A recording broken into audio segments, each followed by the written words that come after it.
واتقوا الله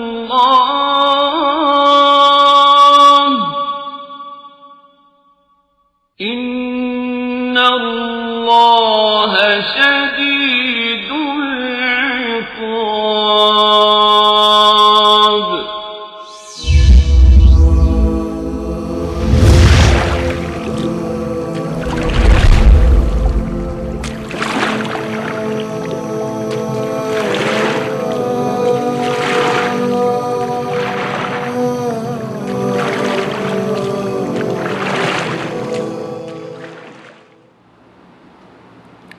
الحمد لله وحده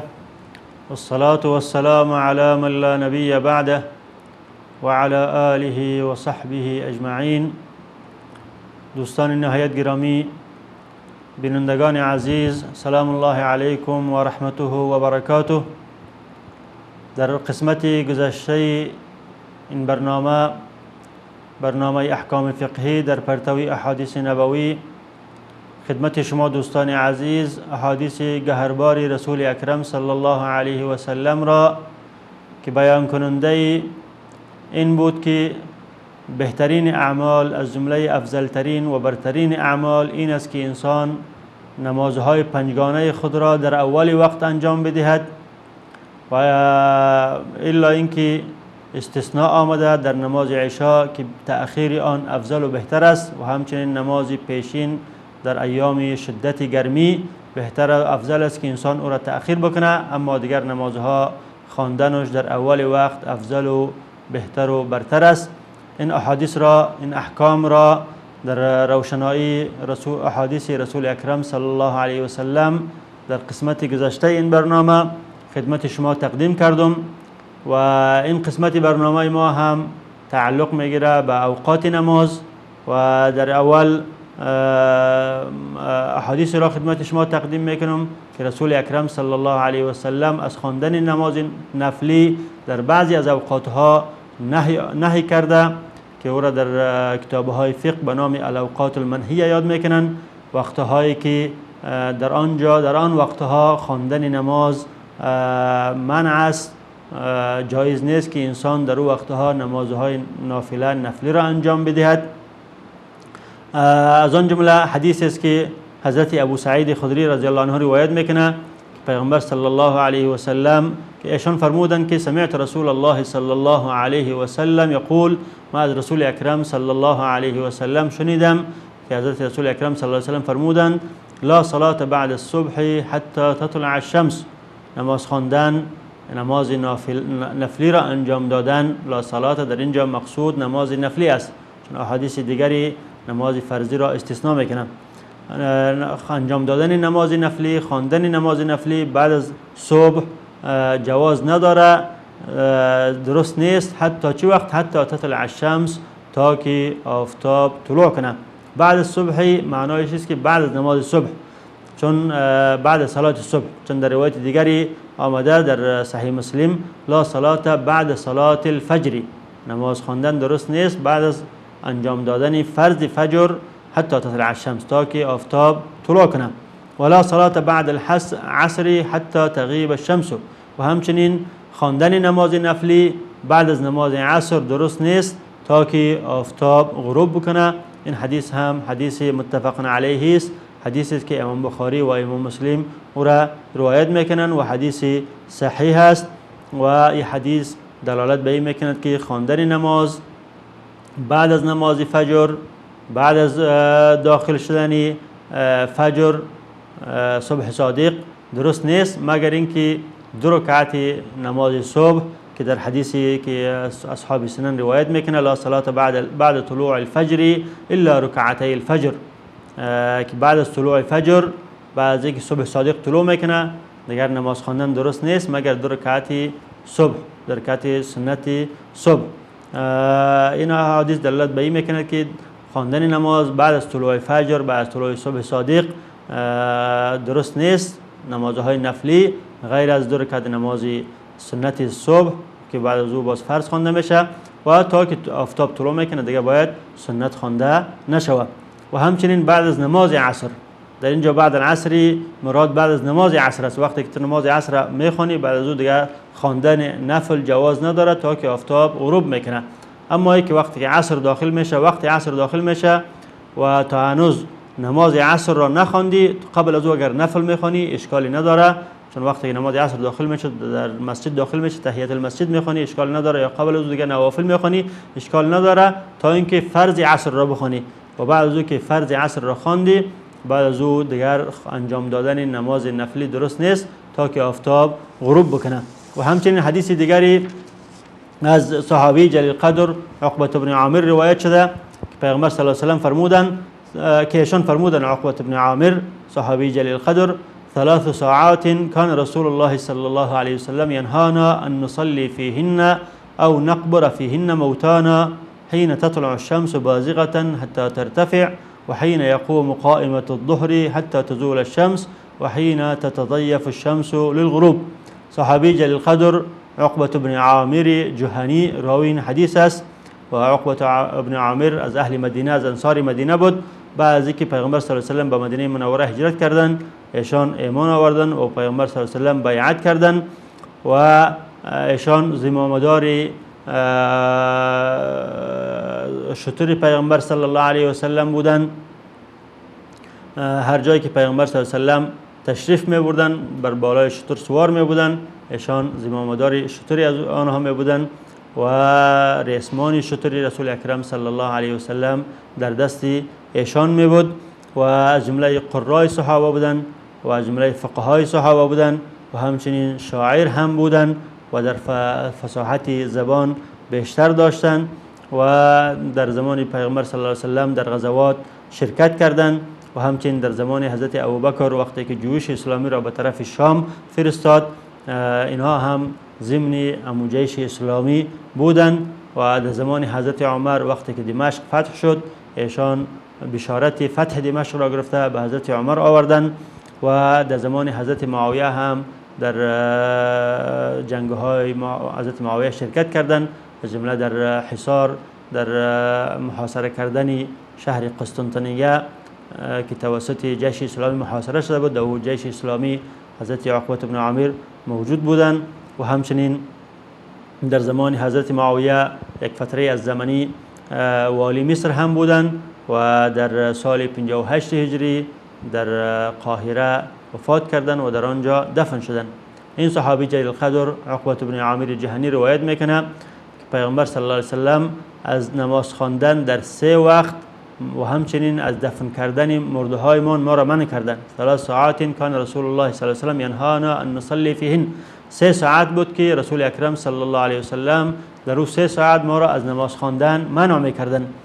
و ان نقبر فیهن موتانا و همچنین ما را از این منع میکردند که در این 3 وقت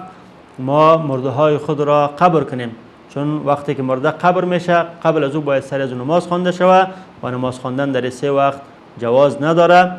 چه نماز نفلی باشه و چه نماز جنازه باشه. لذا از در 3 وقت رسول اکرم صلی الله علیه و سلم از قبر کردن مرده ها و قبر ماندن مرده ها و همچنین از نماز خواندن نفلی رسول اکرم صلی الله علیه و سلم صحابه را منع میکردند.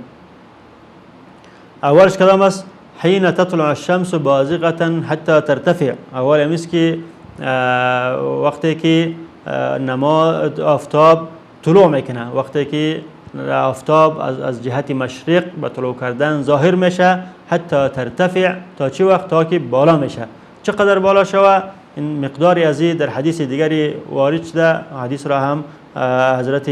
ابو داود و امام ترمذی، امام ابو داود امام ترمذی از صحابی جلیل القدر عمرو بن عبسه روایت میکنن و در او حدیث عمرو بن عبسه آمده و ترتفع قیس رمح او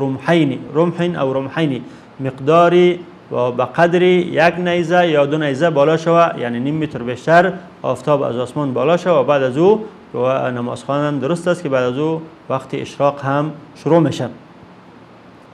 و حين تقوم قائمة الظهر حتى تزول. وقت دومی که پیغمبر صلی الله علیه و سلم از نماز خواندن در او منع میکردن امی بود که وقتی که ظهر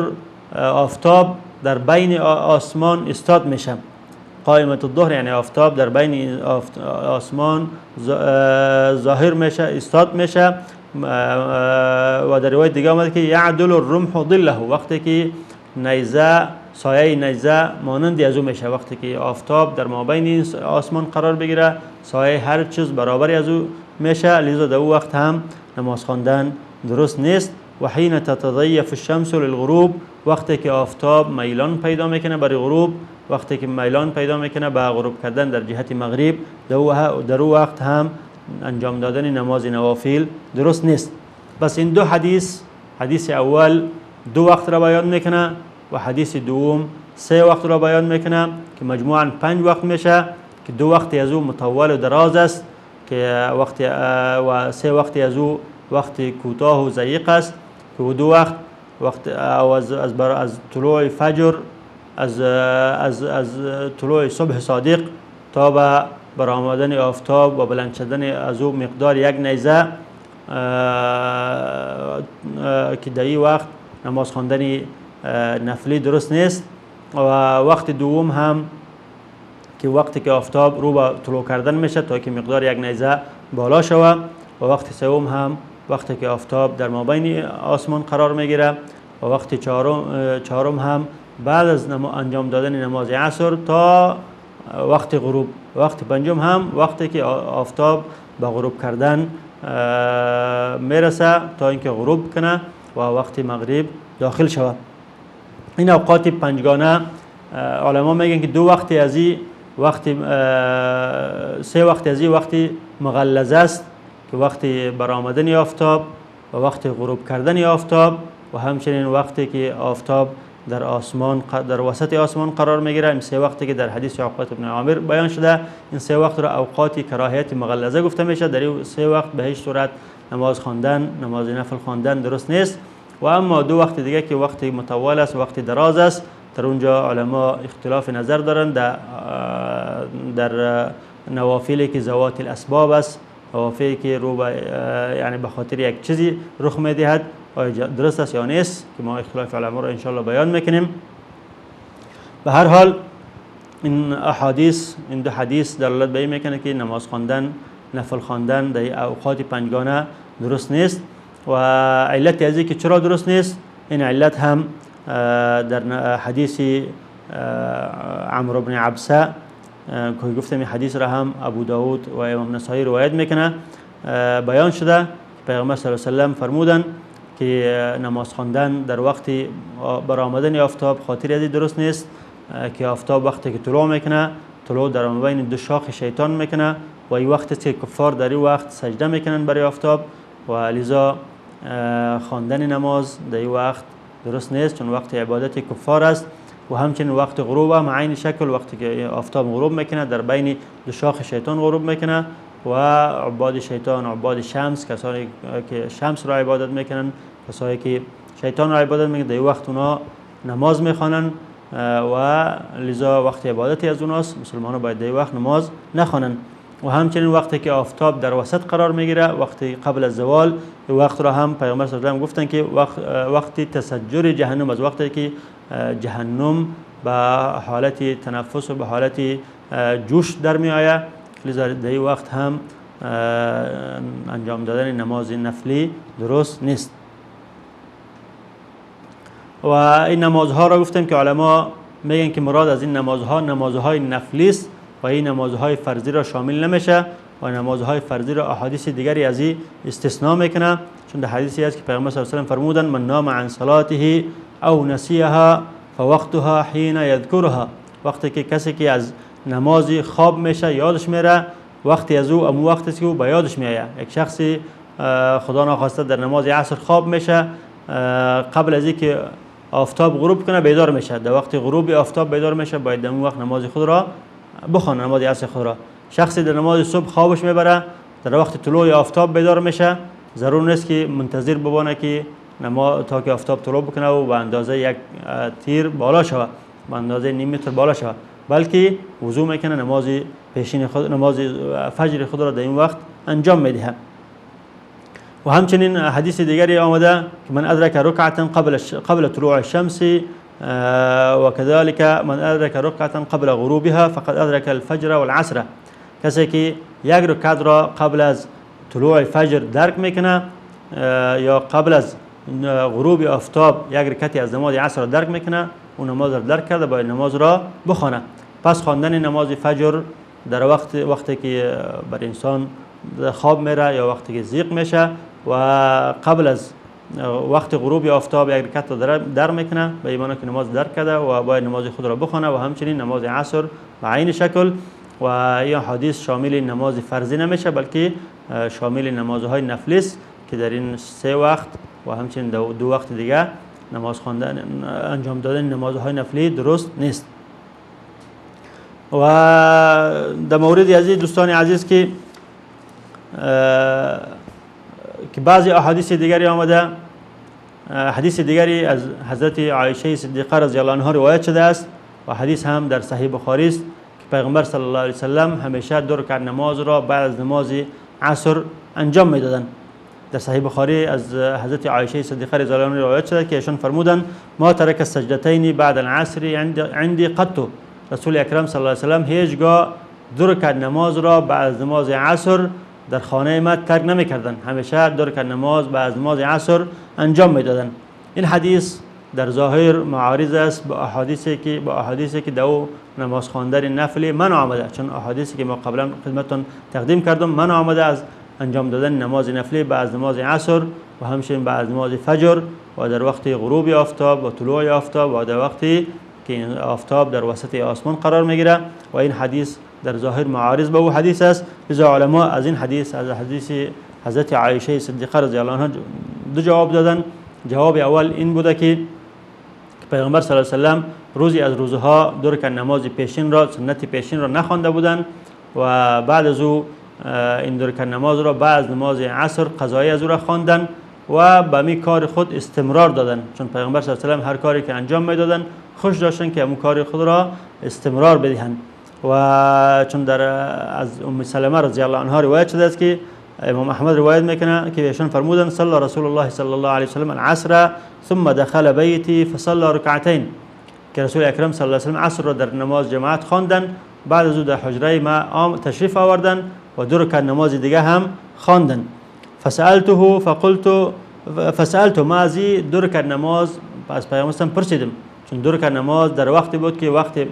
منهی بود، وقت نهی بود و ما تعجب کردیم که چطور پیغمبر صلی الله علیه و سلم 2 رکعت نماز خواندند. از پیغمبر صلی الله علیه و سلم سبب از خواندن 2 رکعت نماز را پرسیدم. پیغمبر صلی الله علیه و سلم فرمودند شغلت عن رکعتین بعد الظهر فصلیتهما الان. ما 2 رکعت نماز سنتی که بعد از نماز ظهر خوانده میشد از اون مشغول شدم، مرا مشغول کرده شدم. به این معنی که شخصی مرا مشغول کرد. و در این هم در مورد از که چرا پیغمبر صلی الله علیه و مشغول شدن در روایت آمده که ایشان با وفدی از عبد قیس که آمده بودن با آنها مشغول شدن تا اینکه وقت نماز پیشین خلاص شد، وقت نماز عصر داخل شد و او 2 رکعت را پیغمبر صلی الله علیه و بعد عصر انجام دادن. و در روایت دیگه آمده که پیغمبر صلی الله علیه و فرمودند که مالی آمده بود ما او را تقسیم کردم، در تقسیم از او مشغول شدم تا که نماز پیشین وقتش خلاص شد، نماز عصر داخل شد، لذا ما 2 رکعت نمازی که از پیش ما مانده بود بعد از نماز عصر خواندم. حضرت ام سلمه رضی الله عنها میفرماید که فقلت افنقضیهما اذا فات، آیا ما هم وقتی که از ما فوت شد ما را قضا بیاریم؟ پیغمبر صلی الله علیه و سلم فرمودند که لا، نه شما چنین کار نکنین، این کار مختص به ماست و ما این کار را کردم. بعد او پیغمبر صلی الله علیه و سلم به می کار خود ادامه دادن، هر وقت بعد از نماز عصر 2 رکعت نماز میخواندند. و همچنین حدیث دیگری در ابو داود از حضرت عایشه صدیقه رضی الله عنها روایت شده است دلالت به این میکند که خواندن این 2 رکعت نماز بعد از نماز عصر مختص به پیغمبر صلی الله علیه و سلم بوده و این امر شامل امت نمیشه. حضرت عایشه صدیقه رضی الله عنها میفرمایند انه کان یصلی بعد العصر و ینهی عنها و کان یواصل و ینهی عن الوصال. رسول اکرم صلی الله علیه و سلم بعد از نماز عصر نماز میخواندند، نماز نفلی میخواندند، لیکن مردم را از این منع میکردند. همچنانه که ایشان روزه وصال میگرفتند، روزه‌ای که شب را با روز وصل میکردند، لیکن مردم را از این کار منع میکردند. پس تعارضی در بین این 2 حدیث نیست و حدیث حضرت عایشه صدیقه رضی الله عنها دلالت به این میکنه این کار مختص به پیغمبر صلی الله علیه و سلم بوده و احادیث نهی دلالت به این میکند که نماز خواندن در این اوقات برای امت، نماز خواندن نفلی در این اوقات برای امت درست نیست. دوستان عزیز، یک میانه برنامه کوتاه می‌بینیم، بعد از او دوباره خدمت شما هستیم با بیان کردن احادیث دیگری در این باب. با ما باشید.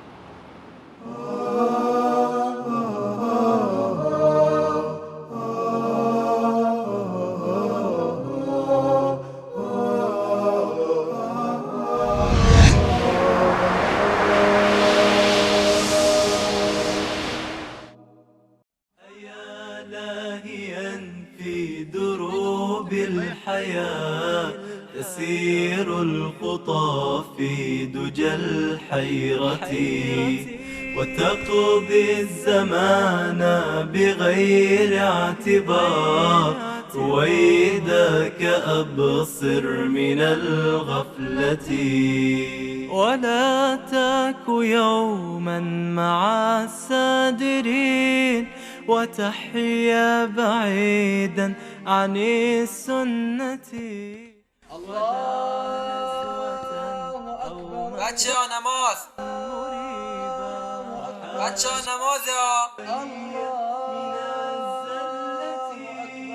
وحاذر أخي من الزلة ولا تسترح للهوى برهة. فرور رضی الله عنها روایت می کند که از رسول الله صلی الله علیه و آله و سلم پرسیده شد کدامین عمل بهتر است؟ فرمودند برپا داشتن نماز در اول وقتش.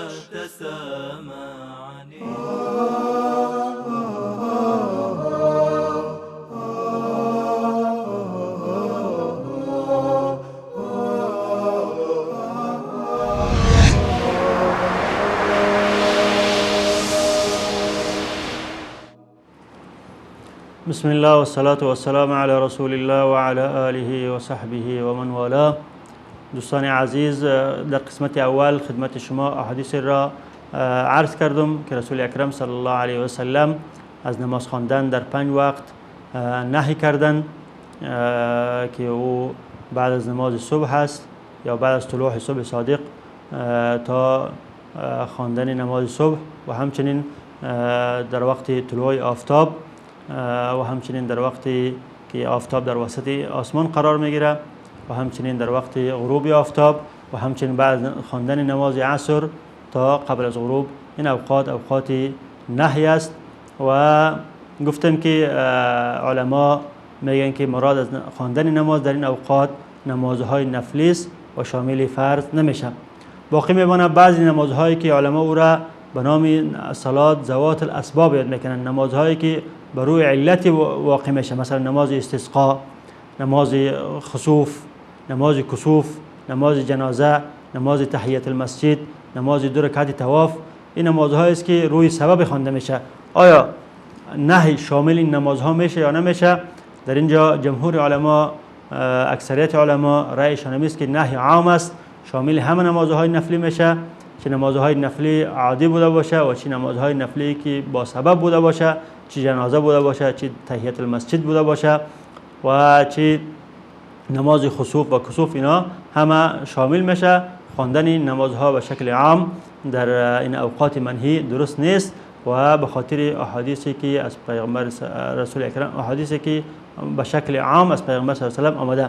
اما امام شافعی رحمت الله علیه ذوات الاسباب را استثناء میکنه، میگوید که ذوات الاسباب اشکالی نداره، چون احادیثی آمده که ذوات اسباب را اختصاص میده، از احادیث عام، احادیث نهی عام اختصاص میده، لذا خواندن ذوات الاسباب اشکال نداره. میگه مثلا تحیت المسجد، حدیثی آمده که پیغمبر صلی الله علیه و آله میفرماید اذا دخل احدکم المسجد فلا یجلس حتی یصلی رکعتین، وقتی که یکی از شما داخل مسجد میشه نشینه تا که 2 رکعت نماز نخونه. امام شافعی رحمت الله علیه گفتن که این حدیث احادیث نهی را خاص کرده، هر وقتی که تو در داخل مسجد داخل میشی 2 رکعت نماز باید بخونی. و همچنین در مورد نماز طواف مثلا حدیثی آمده از جبیر بن مطعم که اصحاب سنن روایت میکنه، پیغمبر صلی الله علیه و فرمودند یا بنی عبد مناف لا تمنعوا احدا طاف بهذا البيت وصلى ایت ساعت شاء من لیل او نهار. ای بنی عبدالمعاف، هر شخصی که در هر وقتی در هر ساعتی از شب و روز میخواد که در گرد خانه کعبه طواف کنه یا نماز بخونه، شما او را منع نکنین. این حدیث هم میگه دلالت به میکنه که هر وقت که انسان در خانه کعبه داخل میشه طواف میکنه میتونه که در نماز طواف بخونه، چه وقت منهی باشه چه وقت منهی نبوده باشه. اما جمهور علما گفتن که به عموم احادیث نهی استدلال کردن، گفتن که عموم احادیث نهی دلالت به این میکنه که خواندن نماز در اوقات منهی درست نیست. و همچنان حدیث دیگری است از در صحیح از عبدالله ابن عمر روایت شده است که ایشان وقتی که طواف کردن بعد نماز صبح، وقتی برآمدن آفتاب خلاص کردن، وقتی برآمدن آفتاب بود نماز طواف را نخواندن، بعد از کعبه شریف بیرون شدن تا که به منطقه زیتاوی رسیدن. در آنجا آفتاب بلند شد قدر یک رمح یا بیشتر، بعد از او در که نماز طواف خدا در اونجا انجام دادن. گفتن که این فعل صحابی جلیل القدر عبدالله ابن عمر صحابی فقیه دلالت به این میکند که خواندن نماز نفل، چه نفلهای عادی باشه چه ذوات الاسباب بوده باشه، در اوقات منهی درست نیست. و عده از علما فرق کردن در بین اوقات منهی، گفتن که اوقات منهی بر دو قسم تقسیم میشه. یکی نهی مغلظه که شدت در وقت آمده، در وقت درست نیست، که او وقت غروب آفتاب و همچنین وقت طلوع آفتاب و همچنین وقتی که آفتاب در وسط آسمان قرار میگیره، در این سه وقت به هیچ صورت درست نیست. و اما دو وقت دیگه که مطول است، بعد از طلوع صبح صادق تا قبل از طلوع آفتاب و همچنین بعد از خواندن نماز عصر تا قبل از غروب، در این دو وقت میگه ذوات اسباب اگر خوانده شود ان شاء الله اشکالی نداره. این بود دوستان عزیز احادیثی که تعلق میگرفت به اوقات منهی و همچنین از جمله احکامی که تعلق میگیره به اوقات نماز، حکم خواندن 2 رکعت نماز است قبل از مغرب، که آیا بعد از اینکه اذان مغرب داده شد خواندن 2 رکعت نماز چه حکم داره. در این مورد هم احادیث متعددی از پیامبر صلی الله علیه و آله روایت شده که خواندن 2 رکعت نماز را بین اذان و بین اقامت مغرب یا قبل المغرب و بعد از غروب آفتاب و قبل از شروع به نماز مغرب درست میدانستن، مشروع میدانستن و اشکالی نداره. حدیثی است که عبدالله ابن مغفل روایت میکنه که النبی صلی الله علیه و آله قال، صحابی جلیل قدر عبدالله ابن مغفل روایت میکنه که پیامبر صلی الله علیه و آله فرمودن صلوا قبل المغرب رکعتین، شما قبل از نماز مغرب 2 رکعت نماز بخونین. 3 بار این کلمه را تکرار کردن، گفتن که صلوا قبل المغرب رکعتین، صلوا قبل المغرب رکعتین، صلوا قبل المغرب رکعتین. و بعد از او در دفعه سوم گفتن که لمن شاء، کسی که خواسته باشه، یعنی امر تأکیدی نیست، اگر کسی خواسته باشه 2 رکعت نماز قبل از نماز مغرب و بعد از غروب آفتاب یا بعد از آن بخونه کاری خوبی است. صحابی میگه که خشیه کراهیت ان یتخذ الناس سنتا لمن شاء، به خاطر از گفت که تا که مردم این را سنت مرتبه قرار ندهد که همیشه بخونن، اگر کس بخونه کار خوب است، اگر کس نخونه اشکالی نداره. لذا پیامبر صلی الله علیه و آله در این امر خودشون مواظبت نمیکردن، احیانا میخوندن احیانا نمیخوندن. اگر بین اذان و اقامت وقت بوده باشه کار خوب است که انسان در نماز بخونه، چون در حدیث دیگری آمده که بین کل اذانین صلاه، در بین هر 2 اذان که مراد از اذان اول اذان است و اذان دوم اقامت است، یعنی در بین اذان اقامت 2 رکعت نماز است. هر کسی که داخل مسجد میشه در بین اذان اقامت وقت است باید 2 رکعت نماز بخونه و این حدیث هم شامل نماز مغرب و دیگر نمازها میشه. پس این احادیث اولا دلالت به این میکنه که خواندن 2 رکعت نماز بعد از نماز مغرب مستحب است، اما به درجه سنن رواتب نمیرسه و پیامبر صلی الله علیه و آله احیانا میخواندن لیکن مواظبت نمیکردن. و همچنین دلالت به این میکنه که خوب و بهتر است که در بین اذان و اقامت مغرب هم فاصله بوده باشه که تا کسی اگر بخواد که 2 رکعت نماز بخونه بتونه که بخونه. و همچنین دلالت به این میکنه که نماز مغرب وقتش ضیق نیست، قسمی که ما در قسمتی گذشته بیان کردیم، و وقتی داره که انسان 2 رکعت نماز بخونه و بعد از اون نماز فرض را هم بخونه، به خلاف بعضی علما که گفتن که نماز مغرب وقتش بسیار ضیق است، فقط به ما اندازه است که 3 رکعت نماز یا نماز فرض مغرب خوانده شود. لیکن رأی جمهور علما است که وقت مغرب وقت ضیق نیست و وقتش متسع است. میشه که انسان بعد از آن 2 رکعت نماز بخونه و فاصله موجود بوده باشه و بعد از اون نماز فرض را انجام بدهند. و همچنین دوستان عزیز، از جمله احکامی که تعلق میگیره به اوقات نماز این است که وقتی که انسان در وقت نماز طعام حاضر می بوده باشه، باید طعام را مقدم بر نماز بکنه. طعام همیشه بر نماز مقدم میشه به خاطر از اینکه خاصتا در وقتی که انسان گرسنه بوده باشه، چون وقتی که انسان در نماز ایستاد میشه باید همه فکر و هوش و حوس خود را متوجه نماز خود بکنه و با خشوع و خضوع ایستاد شود. چون وقتی که طعام حاضر است، اولا شاید عقل انسان به طرف هوش و حوس انسان به طرف طعام بروه و همچنین وقتی گرسنه بوده باشه خضوع نتونه که در نماز با خشوع و خضوع ایستاد شود. لذا وقتی که طعام حاضر بوده باشه باید انسان اول طعام را نوش جان کنه و بعد از او در نماز ایستاد شود. در این مورد هم احادیث متعددی از رسول اکرم صلی الله علیه و سلم روایت شده. از جمله حدیث است که انس بن مالک روایت میکنه ان النبی صلی الله علیه و سلم قال، رسول اکرم صلی الله علیه و سلم فرمودند اذا قدم العشاء فابدأوا به قبل صلاة المغرب ولا تعجلوا عن عشائكم. وقتی که نان عشاء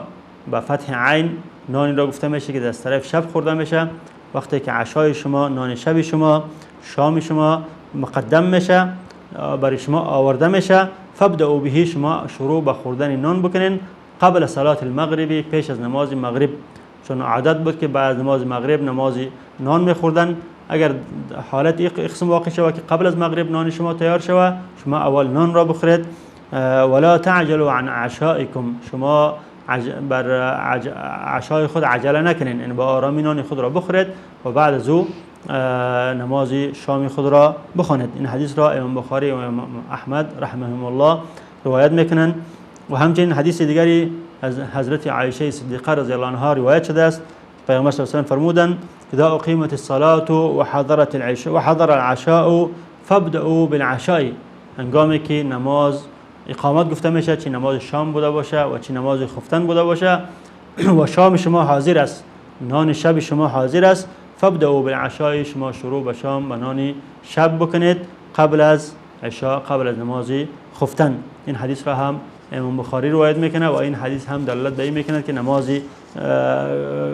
نان شب نسبت به نماز چه نماز شام بوده باشه چه نماز خفتن بوده باشه باید مقدم کرده شود. و همچنین حدیث دیگری ابن عمر رضی الله عنه، عبدالله ابن عمر رضی الله عنه روایت میکنه پیغمبر صلی الله علیه و سلم فرمودند اذا وضع عشاء احدكم واقيمت الصلاه فابدأوا بالعشاء. وقتی که عشای یکی از شما، نان شب یکی از شما جلوش گذاشته میشه و نماز هم در عین وقت اقامت گفته میشه، شما شروع به خوردن نان شب خود بکنین. ولا تعجلوا حتی تفرغوا منه، شما عجله نکنین تا که از نان خود فارغ شوید، نان خود را به آرامی بخورید و بعد از او نماز خود را بخوانید. این حدیث هم حدیث متفق علیه است، حدیثی است که امام بخاری و امام مسلم روایت میکنند. دوستان عزیز، این احادیث همه دلالت به این میکنن که انسان باید کوشش کنه که وقتی که در نماز ایستاد میشه همه هوش و فکر خود را از دنیا، از خوردن، نوشیدن و کارهای دنیا فارغ بکنه و فارغ البال در نماز ایستاد شود. وقتی که در نماز ایستاد میشه با کمال خشوع و خضوع ایستاد شود و هر آنچه که سببی از این میشه که انسان را از خشوع و خضوع برمیگردانه، نمیتونه که انسان با خشوع و خضوع کامل در نماز ایستاد شود و هوش و حوس انسان را پراگنده میکنه، باید او چیز مقدم شود بر نماز. مثلا وقتی که انسان گرسنه است، نان حاضر است و نماز هم وقتش فرا رسیده، اقامت گفته شده، باید انسان اول نان خود را نوش جان کنه تا که بتونه که با قلب مطمئن، با شکم پر، با حوس و فکری مطمئن و با خشوع و خضوع در نماز ایستاد شود. و این حدیث علما میگن که این احادیث مطلق است، شامل هر عشا میشه، لیکن بعضی علما مقید کردن، گفتن که شامل عشایی میشه که مخفف بوده باشه، نان شب که خفیف بوده باشه، به طوری که انسان زود بخوره و در نماز خود ایستاد شود. و بعضی علما گفتن که نه، این شامل نانی میشه که ترسی تلفی از او بوده باشه، به قسم بوده باشه که اگر تأخیر شود، مانده شود، بعد از نماز خورده شود، شاید این نان خراب شود، تلف شود، لذا به خاطر که تلف نشود خورده شود. لیکن جمهور علما رأیشان است که عام است، در هر حالت وقتی که نان شب پیش می آید در وقت نماز باید اول انسان نان شب را بخوره و با فکر کامل، با قلب خاشع در نماز استاد شود. دوستان عزیز، این بود احکامی که تعلق می گرفت با اوقات نماز که در پرتوی احادیث گهربار رسول اکرم صلی الله علیه و سلم خدمت شما تقدیم کردم و در اینجا این قسمتی از برنامه ما خاتمه می‌یابه. تا دیدار آینده با شما خداحافظی میکنم. السلام علیکم و رحمت الله و برکاته.